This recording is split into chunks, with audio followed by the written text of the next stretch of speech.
Bienvenidos a este fascinante recorrido por el mundo del cine de oro mexicano, donde exploraremos a aquellos famosos que fueron señalados por su avaricia, ya sea con el dinero o lo material. Algunos lo hicieron por supervivencia, otros por ambición, y unos cuantos simplemente no podían evitarlo.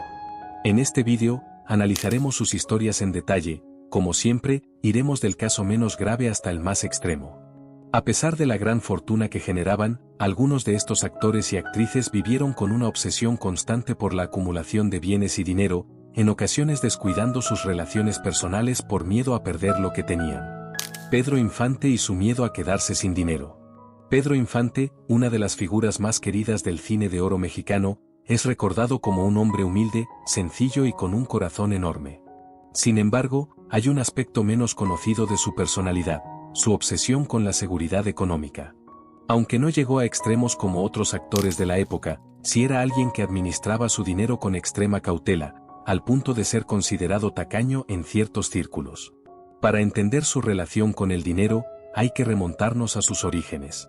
Infante no nació en la riqueza ni en una familia acomodada, al contrario, tuvo una infancia difícil en Mazatlán, Sinaloa.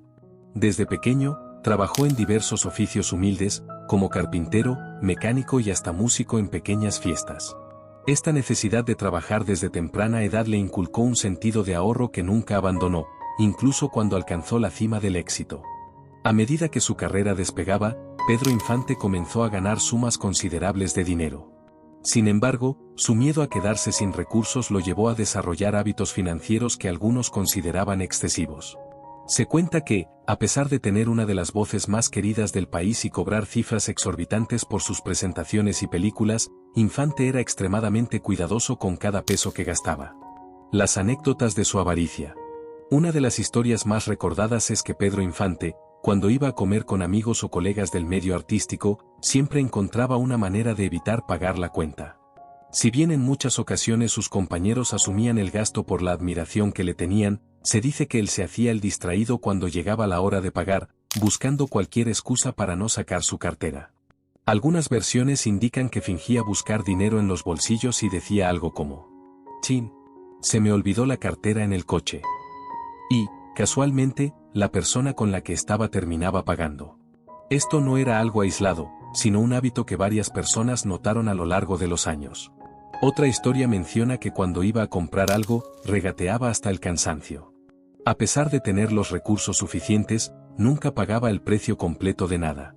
Un testimonio de una persona que le vendió un automóvil de lujo cuenta que Infante pasó horas negociando el precio hasta conseguir un descuento considerable, asegurando que estaba pasando por una mala racha, lo cual no era cierto.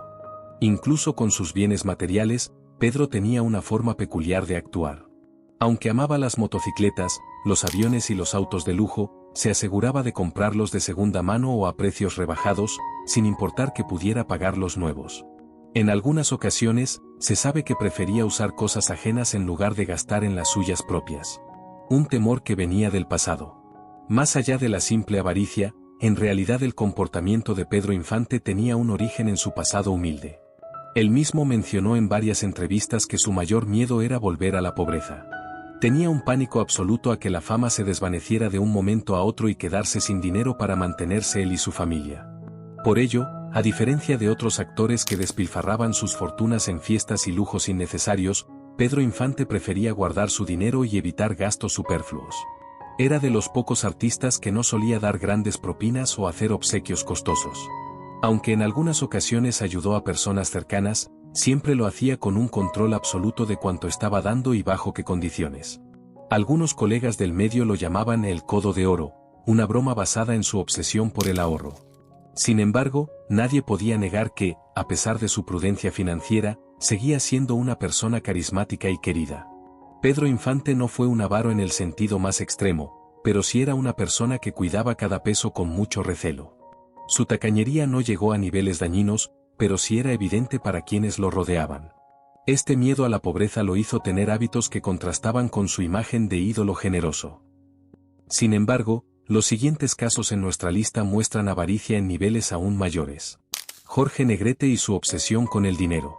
Si bien Pedro Infante tenía un miedo a la pobreza que lo hacía cuidar en exceso su dinero, el caso de Jorge Negrete es diferente. Aquí no hablamos solo de prudencia financiera, sino de una ambición desmedida y una obsesión con su dinero y sus bienes. Negrete era un hombre de carácter fuerte, aunque fue un actor y cantante admirado, también tenía una faceta controladora cuando se trataba de su economía. El carácter fuerte de Jorge Negrete y su mentalidad sobre el dinero.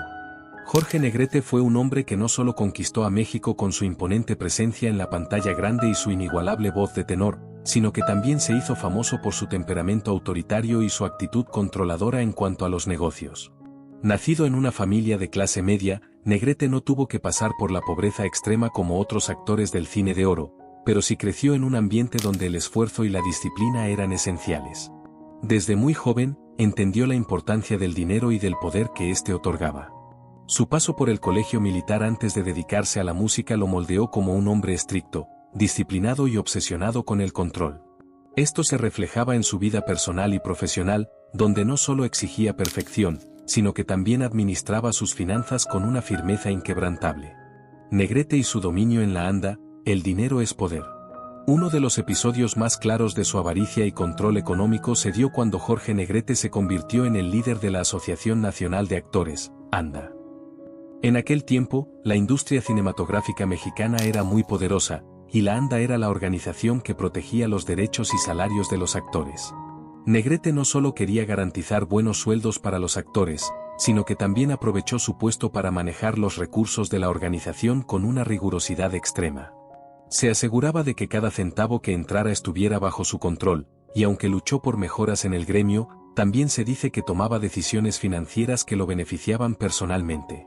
Se sabe que en varias ocasiones, cuando compañeros actores le pedían apoyo económico de los fondos de la ANDA, Jorge Negrete ponía condiciones y reglas estrictas antes de aprobar cualquier ayuda. Era un líder duro y, aunque no se le acusó directamente de corrupción, sí tenía fama de ser alguien que no soltaba el dinero fácilmente. Las disputas con sus parejas y su lado más avaro. En el ámbito personal, Negrete también mostró su carácter controlador con el dinero. Tuvo varias relaciones sentimentales con actrices famosas, pero una de las más comentadas fue con María Félix, con quien tuvo constantes problemas debido a su mentalidad sobre el dinero. María Félix, siendo una mujer fuerte e independiente, no toleraba que Jorge intentara imponer sus reglas económicas en su relación. Se dice que en más de una ocasión tuvieron discusiones porque Negrete era excesivamente estricto con los gastos, incluso cuando se trataba de su esposa. En una anécdota famosa, María Félix quería comprar una pieza de joyería costosa y Jorge se negó rotundamente, argumentando que era un gasto innecesario. María, conocida por no dejarse controlar por ningún hombre, decidió comprarla con su propio dinero, pero la discusión escaló hasta convertirse en un fuerte pleito. Incluso cuando estaban casados, Jorge mantenía un control meticuloso sobre sus cuentas bancarias y jamás permitía que nadie más decidiera sobre su dinero. No era el tipo de persona que hacía regalos costosos o invitaba sin pensarlo dos veces. Todo lo que salía de su bolsillo tenía que estar perfectamente justificado. El hombre que nunca regalaba nada. Otro detalle que evidenciaba su avaricia era su negativa a regalar cosas, incluso a las personas más cercanas. A diferencia de otros actores que eran generosos con sus asistentes, familiares o amigos, Jorge Negrete no acostumbraba a hacer obsequios ni ayudar económicamente a otros si no había un motivo de peso. Cuentan que cuando alguien le pedía prestado, su respuesta era casi siempre un no, a menos que hubiera un contrato de por medio que asegurara la devolución del dinero. No confiaba en nadie cuando se trataba de finanzas y era extremadamente precavido con sus inversiones. Una anécdota menciona que, en una ocasión, un compañero actor estaba pasando por una situación económica difícil y le pidió ayuda a Jorge Negrete. En lugar de simplemente prestarle el dinero, Negrete le hizo firmar un documento donde se comprometía a devolver cada peso con intereses, demostrando que, para él, los negocios eran primero, incluso por encima de la amistad. Jorge Negrete no solo era un hombre con gran disciplina financiera, sino que llevaba su obsesión con el dinero a un nivel que afectaba su vida personal y profesional. Su mentalidad rígida y su control absoluto sobre su economía lo hicieron destacar como una de las figuras más avaras del cine de oro mexicano. Sin embargo, aún no hemos llegado a los casos más extremos. En la siguiente parte, hablaremos de una estrella del cine de oro cuya avaricia no solo se reflejaba en su dinero, sino también en la manera en que manejaba su éxito y a las personas que lo rodeaban. La historia de Cantinflas es una de las más sorprendentes dentro del cine de oro mexicano, ya que, Aunque siempre fue considerado un hombre de pueblo, humilde y cercano a la gente, su avaricia y su obsesión por el dinero llegaron a niveles extremos que sorprendieron a quienes lo conocieron. Este gran comediante que logró trascender no solo en México sino también en Hollywood, amasó una fortuna considerable durante su carrera, pero su relación con el dinero fue tan compleja y calculadora que muchos de sus cercanos no podían comprender su actitud. Cantinflas, cuyo verdadero nombre era Mario Moreno, comenzó su carrera desde abajo, lo que le dio una visión muy particular sobre la vida y el dinero. A diferencia de otros actores de la época, que disfrutaban del lujo y la ostentación, él tenía un enfoque pragmático sobre cómo ganar, sobre todo, cómo conservar su fortuna. De hecho, muchos aseguran que la imagen del pobre trabajador que proyectaba en sus películas no era solo una construcción artística, sino que también era un reflejo de cómo él manejaba su propia vida. Desde sus primeros éxitos, Cantinflas demostró tener un instinto empresarial notable. Compraba propiedades, tierras y otros bienes inmuebles, muchas veces con la intención de obtener rentas pasivas que le aseguraran estabilidad financiera a largo plazo. Sin embargo, su afán por acumular riquezas lo llevó a tomar decisiones de inversión que, en ocasiones, fueron cuestionadas por quienes lo rodeaban. Se dice que cuando lograba adquirir algo, no solo pensaba en la rentabilidad inmediata, sino también en el control absoluto que podía ejercer sobre esos bienes. Una de las historias más comentadas sobre su avaricia tiene que ver con su relación con los demás actores y miembros del equipo de producción. Cantinflas era conocido por no compartir una parte significativa de su fortuna con sus colegas, a pesar de que en sus películas, su personaje mostraba generosidad y solidaridad. Cuando se trataba de repartir los ingresos por las películas en las que trabajaba, él siempre trataba de quedarse con la mayor parte del pastel. En algunas ocasiones, actores de renombre que compartieron set con Cantinflas comentaron que él solía negociar su salario con una astucia poco común, asegurándose siempre de recibir mucho más que sus compañeros, aunque fuera un proyecto en el que la cooperación fuera colectiva. No solo se trataba de cuánto ganaba, sino también de las condiciones en las que lo hacía. Los contratos que firmaba eran conocidos por ser excesivamente favorables para él, a menudo dejando a otros artistas con poco o nada en comparación con lo que él recibía. La avaricia de Cantinflas no se limitaba solo al mundo del cine.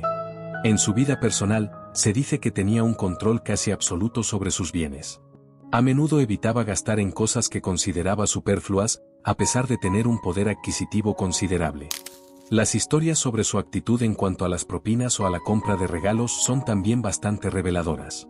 Mientras otros artistas solían regalar grandes obsequios a sus amigos cercanos, Cantinflas era conocido por nunca ser generoso con su dinero. De hecho, varios de sus amigos cercanos aseguran que el comediante nunca regalaba nada sin sentir que realmente le beneficiaba de alguna forma.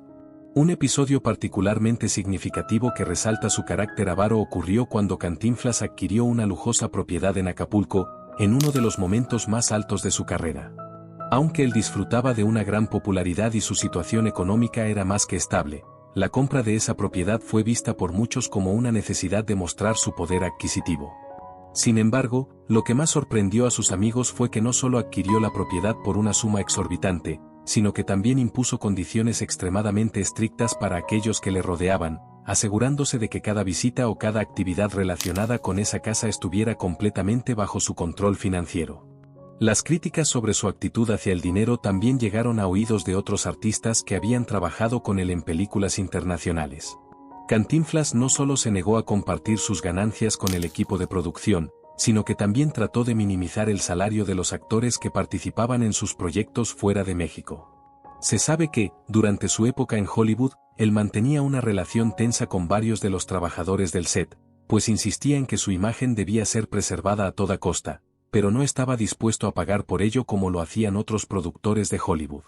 Sin embargo, lo que muchos consideraron el colmo de su avaricia fue el hecho de que, a pesar de su enorme éxito y la fortuna que amasó, Cantinflas nunca dejó de preocuparse por el dinero.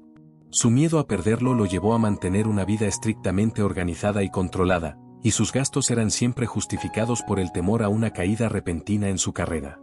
Aunque muchos lo veían como un hombre simpático y cercano al pueblo, pocos sabían que, detrás de esa fachada, estaba un hombre que temía perder la seguridad que el dinero le ofrecía.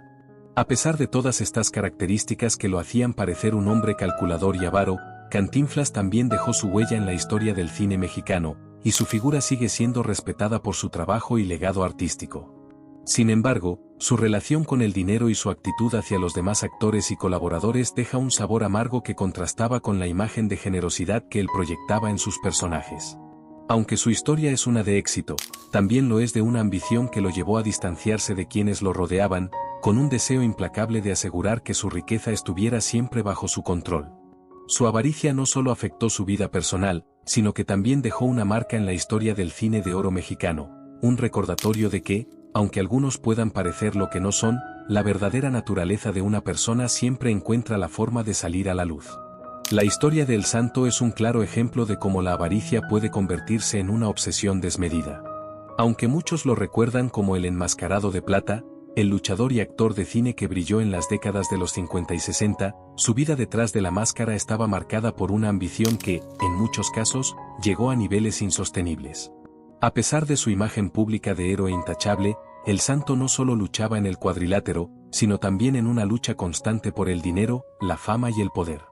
Desde sus inicios, El Santo, cuyo verdadero nombre era Rodolfo Guzmán Huerta, comprendió el valor que tenía su imagen. Sin embargo, lo que lo distinguió de otros luchadores y actores fue su habilidad para explotar esa imagen de manera que le proporcionara enormes beneficios económicos.